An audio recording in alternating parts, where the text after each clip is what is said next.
За орон нутгаас автоцэрийг захиалгаар сонирхож байгаа жолооч нартай зориулаад хэмжээ авах зааврыг хүргэж байна. За тэгэхээр нэг түрүүнд та бол яг автомашиныг тэгш гадаргуу дээр зогсоогоод за тэгээд илүү нэг ачаагүй байх хэвээр автомашин маань. За тэгээд энгийн зогсолт хийж явах үед нь автомашины за пүршний үе хоорондынх нь одоо зайгийн хэмжээг нь авдаг гэсэн.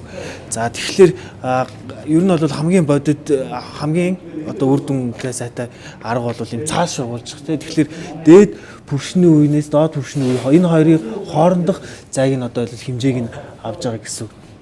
За ингээд би энэ нөгөө нугасан цаасаа ийшээ ингээд шургуулад үзэхээр бол энд ингээд томдож байна. За тэгэхээр би энэ хэрэгтээ нугуулах юм бол ер нь бол хангалттай бол шургаад бол орохоор байна. За ингээд нуглаад за ингээд үзэхээр за яг ерөнхийдөө бол эндээс нэг 5 мм-ийн илүү гарч ирж байна гэдэг ингээд харчих. За тэгээ би энийг шугамаар ингээд метрээр ингээд хэмжиж чинь.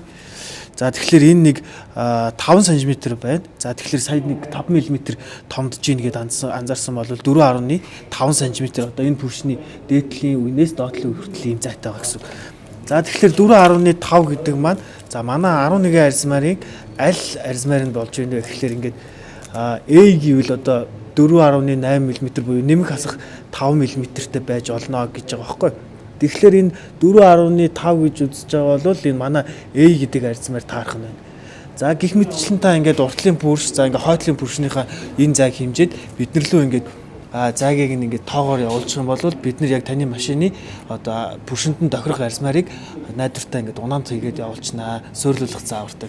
Тэгэхээр энэ та бол яг нөгөө машинаа данхраадаж өргөлөө пүршний үе хооронд нь автомобилээ суйрлуулчихна гэсэн.